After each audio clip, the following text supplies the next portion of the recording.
읽으시고 마지막 절은 다 같이 읽겠습니다. 제가 먼저 읽겠습니다. 세겜 망대의 모든 사람들이 이를 듣고 엘볼이 신전에 보르러 들어갔더니 세겜 망대의 모든 사람들이 모인 것이 아비멜렉에게 알려지매 아비멜렉 및 그와 함께 있는 모든 백성이 살몬산에 오르고 아비멜렉이 손에 도끼를 들고 나뭇가지를 치고 그것을 들어올려 자기 어깨에 메고 그와 함께 있는 백성에게 이르되 너희는 내가 행하는 것을 보나니 빨리 나와 같이 행하라 하니 모든 백성들도 각각 나뭇가지를 찍어서 아비멜렉을 따라 보루 위에 놓고 그것들이 얹혀있는 보루에 불을 놓음에 세겜 망대에 있는 사람들이 다 죽었으니 남녀가 약 1000명이었더라. 아비멜렉이 데베스에 가서 데베스에 맞서 진치고 그것을 점령하였더니 성읍 중에 견고한 망대가 있으므로 그 성읍 백성의 남녀가 모두 그리로 도망하여 들어가서 문을 잠그고 망대 꼭대기로 올라간지라. 아비멜렉의 망대 앞에 이르러 공격하며 망대의 문에 가까이 나아가서 그것을 불사르려 하더니 한 여인이 맷돌 윗짝을 아비멜렉의 머리 위에 내려 던져 그의 두개골을 깨뜨리니 아비멜렉이 자기의 무기를 든 청년을 급히 불러 그에게 이르되 너는 칼을 빼어 나를 죽이라. 사람들이 나를 가리켜 이르기를 여자가 그를 죽였다 할까 하노라 하니 그 청년이 그를 찌르매 그가 죽은지라. 이스라엘 사람들이 아비멜렉이 죽은 것을 보고 각각 자기 처소로 떠나갔더라. 아비멜렉이 그의 형제 70명을 죽여 자기 아버지에게 행한 악행을 하나님이 이같이 갚으셨고, 다 같이 읽겠습니다. 또 세겜 사람들의 모든 악행을 하나님이 그들의 머리에 갚으셨으니 여룻바알의 아들 요담의 저주가 그들에게 응하니라. 아멘. 네, 오늘 말씀의 포인트는 이겁니다. 그러니까 여러분이 오늘 말씀을 보시면 아비멜렉이 굉장히 이상한 행동을 하나 합니다. 그게 뭐냐? 자, 우리가 지난 말씀에서 본 것처럼 아비멜렉을 향한 반역이 일어났습니다. 그러면 이 반역의 주체가 누구였습니까? 가알에게 설득당했던 세겜 성 사람들이에요. 그런데 이제 어제 말씀을 보면 세겜 성 사람들의 반역을 진압합니다. 그런데 거기에 더해서 그들이 살았던 건물까지 무너뜨리고요, 땅에 소금을 뿌려가지고 그 성이 다시는 반역하지 못하도록 싹을 잘라버립니다. 그러니까 여기까지는 반역을 겪은 왕의 입장에서 보면 여기까지는 이해할 수도 있어요. 그러니까 옳은 건 모르겠는데 그 심정은 이해할 수도 있죠. 그런데 오늘 말씀으로 넘어오면 굉장히 이상한 일이 일어나는 거예요. 그게 뭐냐? 46절을 보면 세겜 성이 아니라 세겜 망대가 등gat해 있는 성벽을 의미하거든요. 그러니까 여기에는 경계를 서는 병사들과 가족들이 살아요. 오늘 말씀을 보면 그게 1000명이라고 되어 있습니다. 그런데 여기는 성의 중심부와 떨어져 있기 때문에 여기 사는 사람들이 반역에 가담한 적이 없습니다. 그 증거가 뭡니까? 말씀을 보면 세겜 망대의 모든 사람들이 반역의 소식과 아비멜렉의 진압 소식을 들었다, 이렇게 기록해요. 들은 거예요. 그러면 이 말 뜻이 뭡니까? 망대에 사는 사람들이 반역에 직접 가담한 적이 없다, 이거예요. 그거를 성경이 말해주고 있는 겁니다. 그런데 아비멜렉이 성 사람들의 반역을 진압한 다음에 여기를 와요, 망대를. 그리고 여기에서 망대 사람들까지 죽이려고 하는데 결국 불태워 죽이는데 전원을 불태워 죽입니다. 아무도 남기지를 않아요. 그 성 사람들 아이부터 부녀자들까지 전부 싹 다 불태워서 죽여버려요. 이 방식을 잘 보셔야 돼요. 남기지를 않아요. 다 불태워 죽여버립니다. 그런데 이제 이런 생각을 할 수 있죠.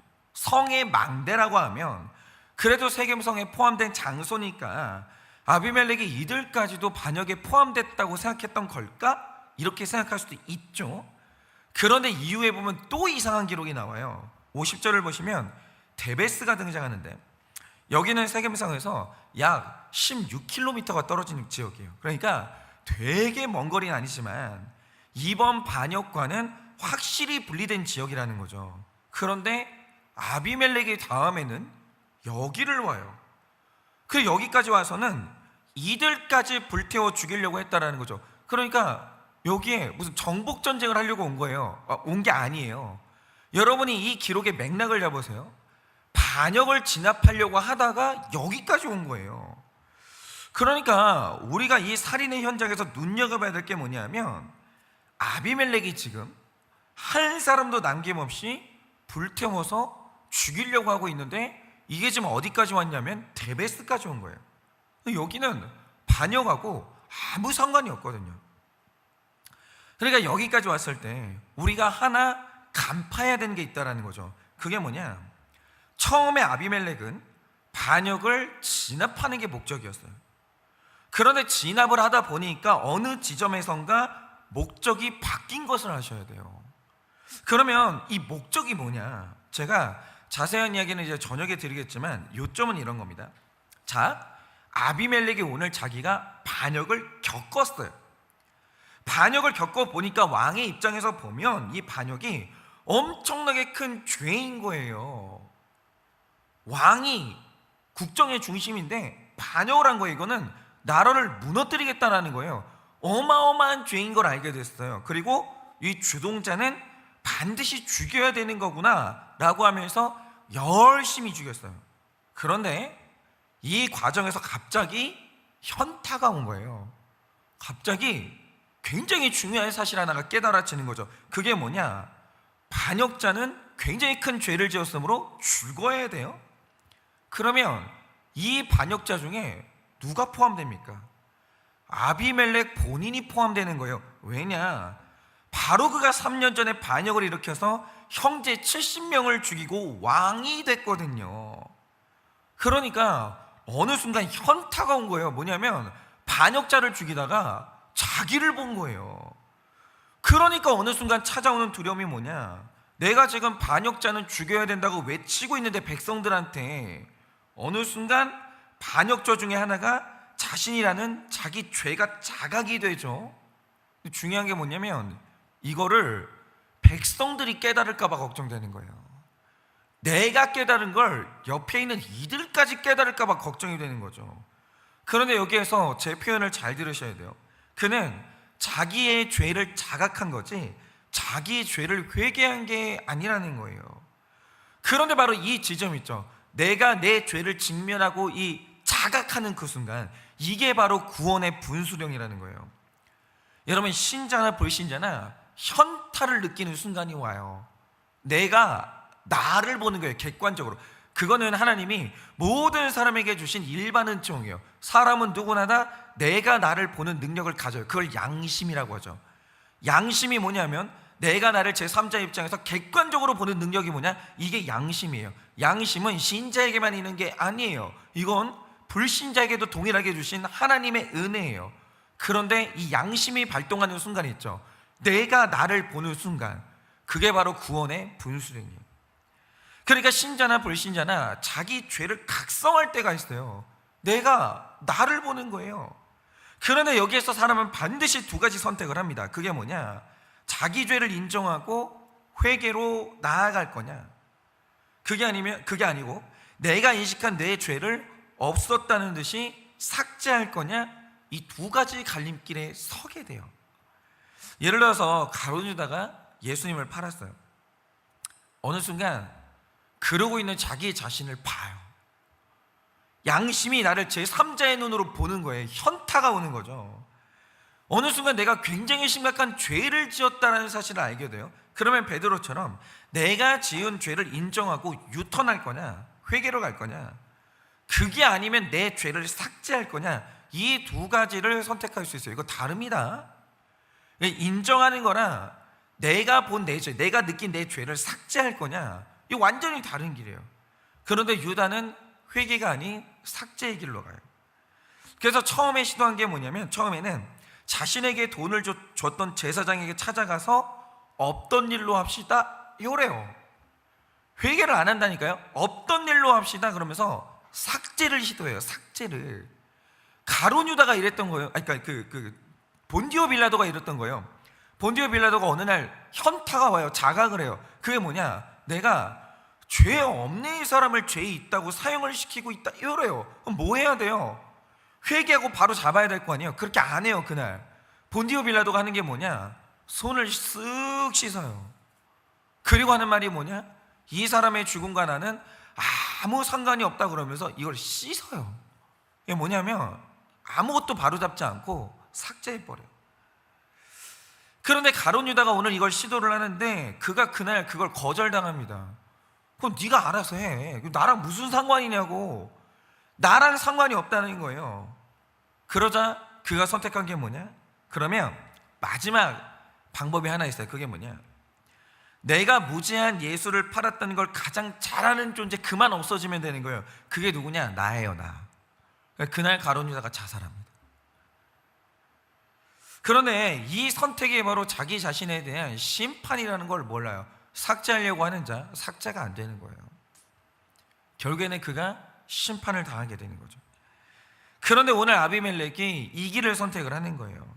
그가 반역자들을 처단하는 어느 순간 처단당해야 되는 반역자 중에 하나가 나라는 걸 자각하게 돼요. 그러자 하는 일이 뭡니까? 내가 회개하는 게 아니라 나의 반역을 아는 모든 사람들을 삭제하기로 결심해요. 그래서 근방 사람들까지 다 죽이기로 결심을 하는 겁니다. 이게 헤롯 대왕이 했던 일이잖아요. 어느 날 아기 예수가 와요. 그럼 경배를 해야 될 거 아니에요. 그런데 이게 안 되니까 이 헤롯 대왕이 하는 일이 뭐냐? 근방의 2살 이하의 아이들은 다 삭제를 시켜버려요. 이런 일들이 일어나는 거예요. 이런 일들이. 그런데 삭제하다가 결국 그 끝에서 만나는 결론이 뭐냐? 내가 삭제당하는 거예요. 여인이 높은 곳에서 떨어뜨린 맷돌을 맞아가지고 두개골이 깨져 죽는 결말을 맞이하게 됩니다. 그런데 여러분 생각을 해보세요. 회개는 뭐냐? 내가 가던 길에서 유턴하는 게 회개예요.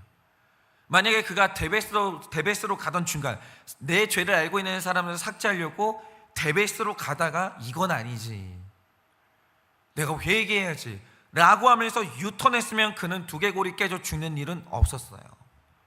근데 그가 고집을 피우면서 내 죄를 삭제하는 길을 계속 가서 결국 데베스까지 가니까 그가 자기 자신이 삭제를 당하는 거예요. 그러니 우리 모두 다 살면서 그런 날들이 와요. 내가 어떤 사람을 막 비난을 합니다. 어떤 사람을 막 무시를 해요. 그러다 어느 순간 그런 순간이 와요. 내가 저 사람이구나. 내가 똑같은 죄를 지었구나. 내가 무시했던 그 사람이 나였구나. 이걸 어느 날 내 양심이 고발하는 순간이 온다라는 거죠. 그거는 택자만 그런 순간이 오는 게 아니에요. 살다 보면 인생에서 한 번은 하나님이 그런 기회를 줘요. 네가 다른 사람을 향했던 비난이 네 거 아니니? 네가 사람들 무시했지? 그런데 그 무시당에 마땅한 사람이 너잖아. 어느 날 하나님이 내 양심을 통해서 나를 고발하는 날이 와요. 그럼 우리는 거기에서 많은 사람들이 선택을 하는 거예요. 내 죄를, 이 수치스러운 죄를 삭제할 거냐? 아니면 죄를 인정하는 길로 나아가 내 인생을 돌이키고 유턴할 거냐? 여러분은 어떤 길을 선택하시겠습니까? 근데 성경은 분명히 말해줍니다. 내가 내 죄를 돌이키고 회개하는 게 아니라 내 죄를 없었다는 듯이 삭제하면 결국에는 내가 삭제를 당하는 거예요. 가야 될 길은 명확한 거예요. 우리가 사는 길은 유턴하고 회개하는 것밖에 없는 거예요. 그래서 오늘 여러분이 수치 가운데 깨닫게 된 여러분의 죄는 무엇입니까? 바라기는 그거를 그냥 없었다는 듯이 숨기고 삭제하는 것이 아니라 내가 죄를 인정하고 유턴해서 주님께로 돌아가 오늘 나를 깨는 맷돌을 피하고 사는 길로 가시기를 예수님의 이름으로 축원합니다. 이 시간에 제가 기도하고 축도함으로 예배를 마치겠습니다. 기도하겠습니다. 하나님, 아담과 하와가 그랬습니다. 그들이 하나님께 반역하여 선악과를 먹고 어느 날 자기 자신들이 벌거벗었다는 사실을 알게 됐습니다. 너무나 수치스러웠습니다. 어떻게 해야 되겠습니까? 그들이 죄를 짓고 벌거벗은 그 모습으로 주님께 나아가 엎드려 절하며 자신의 죄를 자복하고 주님께 회개했어야 맞지 않겠습니까? 그런데 그날 아담과 하와는 자기 죄를 가려버립니다. 가릴 수도 없는 나뭇잎을 엮고 숨길 수 없는 자신의 죄를 가림으로 그것으로 해결할 수 있다라고 믿는 어리석은 죄를 범합니다. 그리고 결국 그들은 에덴 동산에서 삭제당합니다. 주님, 우리 다 지우고 싶은 기억이 있습니다. 우리가 다 가리고 싶은 순간들이 있습니다. 그런데 주님, 그것이 가려지겠습니까? 그것이 숨겨집니까? 그럴 수 없습니다. 우리에게 숨기고 싶고 너무나 수치스러운 죄가 있다면 그것은 회개해야 해결되는 것이지 가려진다고 해결되는 것이 아닙니다. 그러니 주님, 오늘 우리는 자신의 명백한 죄를 가리려고 했고 삭제하려고 했던 미련한 아비멜렉의 길이 아니라 주님 앞에 죄를 자백하고 회개하는 다윗의 길로 나아가 오늘 우리의 죄가 남김없이 씻겨지고 다 해결되는 우리의 하루가 될 수 있도록 은혜를 허락하여 주시옵소서. 지금은 우리 주 예수 그리스도의 은혜와 하나님 아버지의 그 크신 사랑과 성령님의 위로하시고 교통하여 주시는 그 역사하심이 오늘 드러난 내 죄를 가리고 삭제하는 것이 아니라 드러내고 수치를 당하고 회개하여 이제는 사는 길로 가기를 원하는 사랑하는 모든 주의 종들의 머리 위에 지금으로부터 영원 무궁토록 함께 있을지어다. 아멘.